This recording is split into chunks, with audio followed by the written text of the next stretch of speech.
Welcome back. I've got a science fiction film to review today, and that is 1970's Colossus, the Forbin Project, directed by a guy named Joseph Sargent, who directed White Lightning, which I liked, and Jaws: The Revenge.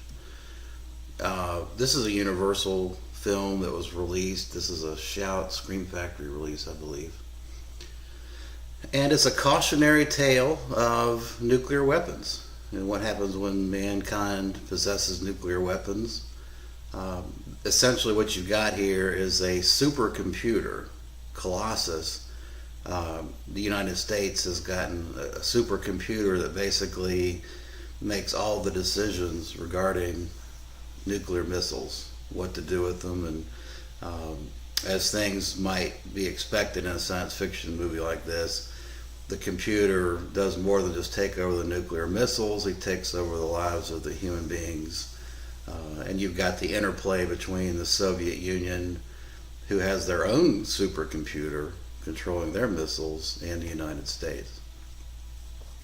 I've seen a lot of people reviews of this film praising how intellectually smart it is and what a cautionary tale of the danger of war and nuclear missiles. And I even actually this morning I looked at a YouTube video of this trailer, and John Lennon is talking about what a smart movie this is.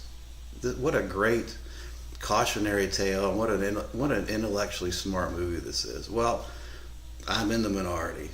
The movie's stupid, and I don't want to turn this into a rant, but I'm going to try to explain myself now. I think science fiction movies that come at the story and come at the audience very serious, with a serious story, and situations like this where it's a cautionary tale that's seriously presented to the audience, has a much higher intellectual bar to jump than, say, a slasher or a horror or a comedy, or even a comedy. Because if you're going to come at this, like, let's say 2001 is another example of a serious, thought-provoking science fiction film. If you're going to take that on, then you better present the film in all aspects pretty high bar from an intellectual standpoint. And dumbing it down is not going to be acceptable. And I don't watch these films to pick it apart. I don't go into any film, whether it's a slasher, a comedy, a drama, a Fassbender film, or a science fiction film, saying I'm gonna be like a critic and pick this thing apart. I just let the movie. I just absorb the movie and what it's giving me. And this movie is not intelligent at all. It's got a interesting story, computers controlling nuclear missiles, but the movie betrays all that because it's so damn stupid. For example, so the computers start to take over the lives of the human beings. Corbin, who's the guy that came up with this computer, is one of the few individuals that the computer can actually have a direct dialogue with. And there's a scene where Corbin is showing the computer, well, this is where I live. This Colossus, this is my living room, and here's where I sleep. This is a bed. This is where humans need rest. And then the next scene, he's making a drink, a gin and tonic, and the computer's like, what is that? Well, that's a gin and tonic. So you've got a computer that can control nuclear missiles. It actually can control the electrical. At one point, it actually takes over the electrical grid. It can even tell you when you drank too much. It was telling Corbin at one point, Corbin, I think you've had enough. Your blood alcohol content has gotten too high. It can do all that, but it doesn't know what a gin and tonic is. It doesn't know what the chemical nature of a gin and tonic is. It doesn't know what a bed is where people sleep. Another scene, it just goes on. And again, I'm watching it and I'm just reacting to what I'm seeing, thinking, what, really? The computer doesn't know these things, and yet it can actually control a vast electrical grid? It can negotiate on our behalf, and in terms of whether we fire nuclear weapons or not. In fact, at one point, it's negotiating with the Soviet computer. It can also make judgment calls about how and whether a person is a threat that needs to be killed off. But it doesn't know some basic things. And finally, the so one of the other things about science fiction films that drives me nuts, and films in general, is when you get, they want to show, well, this is an intellectual film, so we're going to show a chessboard and them playing chess. So Corbin's playing chess with a computer. Now, chess, I think, is one of the great intellectual board games of all time. And computers, from today's standards, have solved, pretty much checkers is solved. And the best players in chess are computers. That's no doubt. And even in 1970, if you're going to make the statement that this computer knows how to play chess, would it take too long to look up a book and just and do something that actually has some scientific validity to chess? But what you usually get almost in all cases, except for the James Bond movie, I think Dr. No, they took that position out of a real chess game Boris Spassky played. They just throw some random position on the board, like a 3-year. If a 3-year-old was given the chess pieces and scattered them amongst the board, that's what you get. I guess they're just thinking, well, the audience will accept this.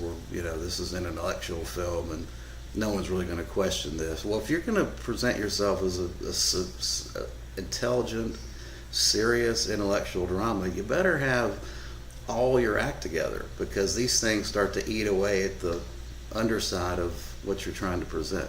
So that they're playing a random position. Both kings are exposed. There's no pawn cover, and the computer's supposed to be some great supercomputer that plays chess. All right, maybe I could let that go. But the next big plot point is the computer, in concert with the Soviets, has now controlled the nuclear missile capacity. So they no longer have to point them at each other. That what they're going to do now, they've decided, Colossus has said to the humans, we're going to redirect the nuclear devices towards those countries that are not in our control. Okay, well, which countries are you going to pick? The first one they pick is the continent of Africa. Now, Africa has a lot of people, but I don't know at any point in time where Africa was actually a global threat, a global military threat. I would think the first thing that might come to mind might be China, you think? I mean, India or Pakistan? Nope. We're going to point these at Africa. I think the second one was Denmark. When did Denmark become a world global terrorist potential danger to humanity? Denmark? Really? We're going to point missiles at Denmark? Okay. In fact, I think after all the countries were listed that they were going to redirect the nuclear warheads, I don't even think China was on the list, or India, or Pakistan, or so those things just betray the idea that we're presenting a serious story, a cautionary tale about the dangers of controlling nuclear weapons. I'm not buying it, and it doesn't come off very well with me. So I didn't want this to turn into a rant, but I just thought, man, this is just crap. So I give this a 4 out of 10. It's also very clunky. It's your typical 70s, 60s, 70s sci-fi stuff. It's very clunky, which would have been okay if they'd have presented this thing in a cheesy, fun way. But no, this is kind of like presented like 2001 or the Andromeda Strain. We've got serious subject matter here. But what they really do to me is insult the audience's intelligence. I was insulted. I was like, okay, you're going to tell me that you've got a supercomputer that controls all aspects of life, and it doesn't know what a gin and tonic is. It thinks Africa is the biggest threat to it. All right. Okay. Sorry, I ain't buying it. I've thought about this further, and I'm thinking, after reading these reviews, and even John Landis, what a great intellectual movie this is. I think actually what this is, and I may be reaching on this, I think it's about politics and social agendas. In other words, if your intellectual threshold for arguing about a topic or debating a topic begins and ends at the point where someone agrees with you. So if you're presenting a topic that says nuclear weapons are bad, war is bad, controlling nuclear weapons is really bad, it's a danger to society, then that, and you agree with that premise, excuse me, then you're not going to have a high threshold of critique about how this is presented. It fits into your social and political agenda. You feel good about it, and it warms the cockles of your heart that this movie coincides with how you think about how the world should work. So therefore, it's a highly intellectual exercise. It's deep stuff, very deep. Now, if you disagree with it and you disagree with the premise, then you pick it apart. It's not, you're not taking the subject matter seriously. You're picking it apart. So I think when you line up the people that think this is a serious subject and well presented and a really a thought-provoking movie, does that happen to coincide with their political and social beliefs about war or guns or nuclear weapons? It's just a thought. I'm carrying this a little further than probably that I should, but